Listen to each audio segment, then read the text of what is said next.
Kim naprawdę jesteśmy? Jaka jest nasza prawdziwa tożsamość? Jaka jest nasza droga do wewnętrznej mądrości i uzdrowienia? Droga do pełni, harmonii i samorealizacji. Nasza psychika nie ogranicza się do świadomego ego, z którym większość z nas na co dzień się utożsamia. W rzeczywistości nasza psychika składa się z 3 warstw: świadomości, nieświadomości indywidualnej i nieświadomości zbiorowej. Aż do okresu pomiędzy 3. a 5. rokiem życia nie mamy samoświadomości, poczucia bycia odrębnym, indywidualnym bytem. Formowanie indywidualnego ja, tożsamości, nie jest kwestią wyborów i wolnej woli.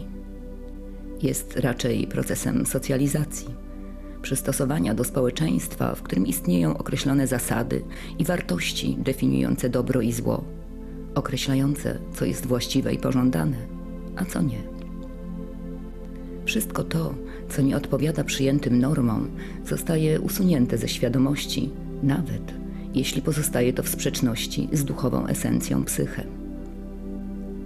Nieakceptowane treści nie znikają jednak z psychiki, lecz zaczynają wieść własne życie w nieświadomości indywidualnej. Treści te organizują się w struktury, które Jung nazywa kompleksami, terminem, który nawiązuje do ich odrębności i zarazem całościowości. Struktury, byty te są autonomicznymi podosobowościami, które mają, jak wszystko co nieświadome, przeogromny wpływ na nasze samopoczucie, emocje i zachowanie. W psychice istnieje jeszcze głębsza warstwa, strefa, która nie zawiera treści pochodzących z indywidualnych doświadczeń, lecz treści wspólne dla wszystkich ludzi. Sfera ta została nazwana nieświadomością zbiorową. Jej właściwą treść stanowią archetypy, prawzorce determinujące predyspozycje do określonych zachowań i postaw. To one stanowią prawdziwą podstawę życia. Archetypy oddziaływują na zachowania i emocje z ogromną, znacznie większą siłą niż ukryte w nieświadomości indywidualnej podosobowości. Moc oddziaływania archetypów wynika z ich ogromnej, bo pochodzącej od instynktów, energii. Siła ich wpływu jest tak potężna, że człowiek doświadczający konfrontacji z archetypem w żaden sposób nie jest w stanie się jej przeciwstawić. Jedyne, co może uczynić, to poddać się jej. Ukryte w nieświadomości archetypy są bytami, z którymi przychodzimy na świat. Na przestrzeni życia archetypy wyłaniają się z nieświadomości i manifestują się w realnym życiu. Lecz dzieje się tak jedynie wówczas, gdy psychika jest potencjalnie gotowa na kolejny rozwojowy krok. Tym samym to właśnie bytujące w nieświadomości zbiorowej archetypy determinują ewolucyjną ścieżkę każdego z nas. Ogromna energia wyłaniającego się z nieświadomości zbiorowej i wkraczającego w realne życie archetypu zawsze generuje niezwykle silny afekt. Manifestuje się to w postaci pojawienia się w rzeczywistości jakiegoś bardzo poruszającego emocjonalnego wydarzenia lub istotnej, silnie angażującej relacji. Archetyp nigdy nie uaktywnia się bez powodu. Pojawia się po coś. Jego działanie zawsze ma ukryty cel.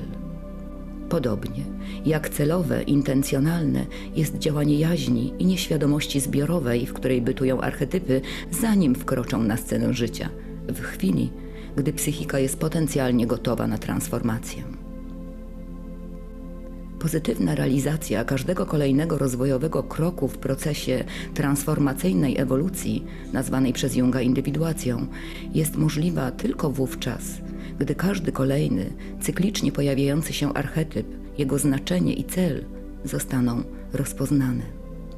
Innymi słowy, zdolność do poznania, akceptacji i asymilacji archetypu decyduje o tym, czy dokona się kolejny ewolucyjny skok, przejście na kolejny wyższy poziom świadomości, jej poszerzenie, czy też nie. Znaczącym i niezwykle ważnym dla czasów, w których żyjemy, odkryciem Junga jest to, że ta zasada i zarazem warunek pozytywnej transformacji dotyczy nie tylko rozwoju indywidualnego, lecz także kolektywnego. Oznacza to, że poziom świadomości potencjalnie gotowej na ewolucyjny skok rozwojowy cywilizacji, jej zdolność do rozpoznania wkraczającego w rzeczywistość i domagającego się urzeczywistnienia archetypu zadecyduje o jej dalszych losach. Zadecyduje o tym, czy dokona się pozytywna transformacja cywilizacji, czy też nie. Zarówno w odniesieniu do ewolucji indywidualnej, jak i kolektywnej, jeśli archetyp nie zostanie rozpoznany i zintegrowany, powraca on do nieświadomości, a wielka rozwojowa szansa zostaje zmarnowana. Pozostaje jedynie oczekiwanie na kolejną szansę. Dzieło The Man and His Symbols, książka, którą wraz ze współautorami ukończył Jung na 10 dni przed swoją śmiercią, prezentuje unikalność jego koncepcji psychiki i nieświadomości. Nieświadomość w ujęciu psychoanalizy jungowskiej nie jest jedynie zbiorowiskiem nieakceptowanych treści, jak uważał Freud. Nieświadomość jest witalną, realną częścią życia, częścią, która jest nieporównywalnie większa, potężniejsza i bogatsza niż mała, ograniczona, świadoma część, czyli ego, z którym na co dzień utożsamia się większość ludzi. Językiem nieświadomości są symbole, a podstawowym środkiem komunikacji są sny. Rozwój człowieka, osiągnięcie pełni, samorealizacja dokonuje się przez poznanie i integrację nieświadomych treści. Jest to możliwe jedynie wówczas, gdy symboliczny język nieświadomości zostanie zrozumiany. Dlatego tak ważna jest analityczna praca z treściami nieświadomości. Nieświadomości, która spontanicznie kontaktuje się z nami w snach, lecz którą możemy także aktywnie zaprosić do kontaktu za pomocą wielu różnych technik. Nieświadomość, a więc i archetypy, które stanowią jej treść, mogą zamanifestować się w formie rzeczywistego, realnego zdarzenia, czy też objawów, które mają ukryte symboliczne znaczenie, lub w postaci nagłego, silnego impulsu do działania oraz oczywiście w snach i wszystkich tak zwanych odmiennych, inaczej poszerzonych stanach świadomości. Każdy sen jest indywidualną, prywatną i znaczącą wiadomością wysłaną bezpośrednio do śniącego. Każdy sen jest komunikatem zawierającym symbole, które są wspólne dla całej ludzkości, lecz użyte w całkowicie zindywidualizowany sposób. Dlatego ich interpretacja jest możliwa jedynie z wykorzystaniem jedynego w swoim rodzaju, indywidualnego, niepowtarzalnego klucza. Nie istnieje, bo nie może istnieć, żaden uniwersalny słownik symboli czy wzorcowa analiza. Każdy sen, każdy symbol wyrażający nieświadomość jest spersonalizowanym komunikatem, który może być interpretowany jedynie w kontekście osobistych doświadczeń i sytuacji śniącego. Sen, wizja lub wyobrażenie nie jest zaszyfrowaną wiadomością, którą można odczytać przy użyciu słownika symboli.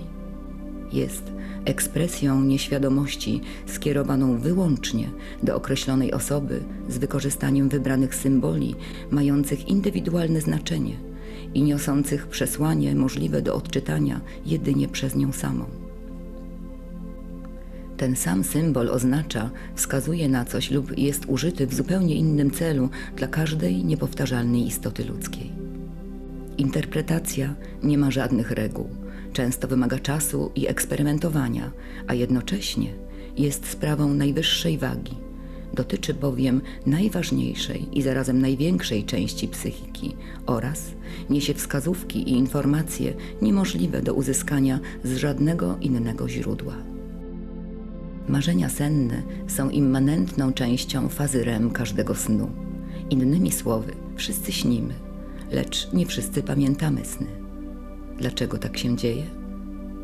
Dociera do nas nieustannie ogromna ilość bitów informacji, lecz tylko niektóre z nich zostają dostrzeżone i włączone do pola świadomości ego. Te mianowicie, które zostaną uznane za istotne. Aby pamiętać sny, musimy przekonać naszą świadomość, że niosą one ze sobą istotne informacje.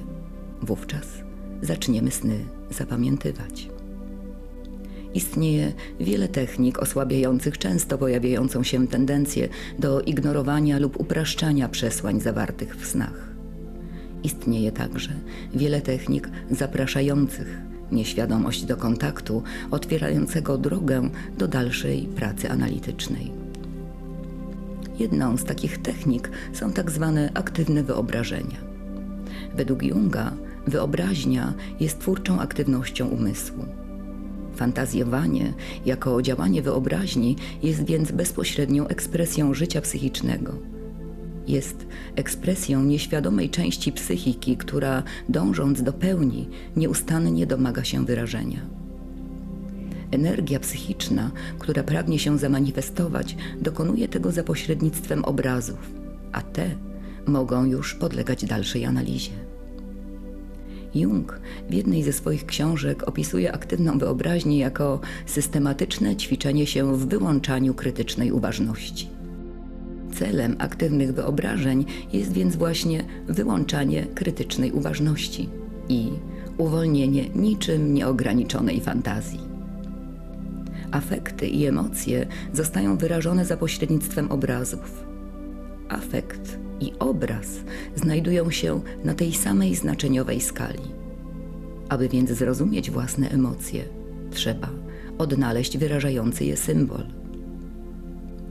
Spontanicznie wyłaniające się z głębszych pokładów psychiki obrazy są emocjami, które manifestują się w innej formie. Są zmaterializowanym, urzeczywistnionym lękiem, pożądaniem, głodem, gniewem, ciekawością, awersją, pogardą, nienawiścią, pragnieniem, cierpieniem, obsesją, zauroczeniem itd.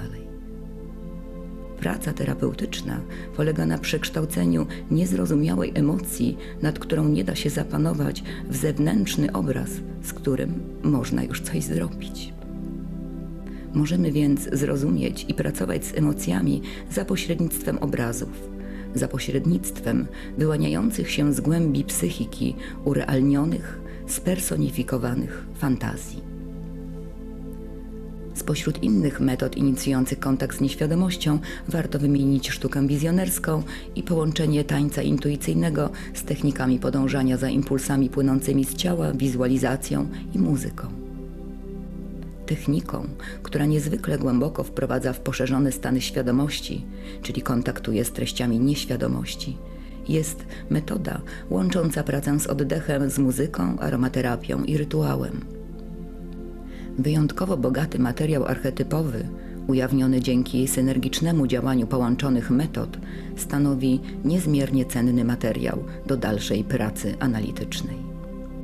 Tu zapraszam na spotkanie z metodą, która umożliwia bezpieczne zanurzenie w głębokie warstwy psychiki, a następnie odkrywanie indywidualnego przesłania zawartego w symboliczno-metaforycznym języku nieświadomości. Link do wydarzenia w opisie pod filmem. Według Junga nieświadomość zbiorowa jest także ściśle związana ze zjawiskami synchronicznymi i to w niej należy szukać wyjaśnienia dla znaczących koincydencji, czyli zjawisk synchronicznych. O synchroniczności w kontekście nieświadomości zbiorowej w kolejnym materiale. Dziękuję i do usłyszenia.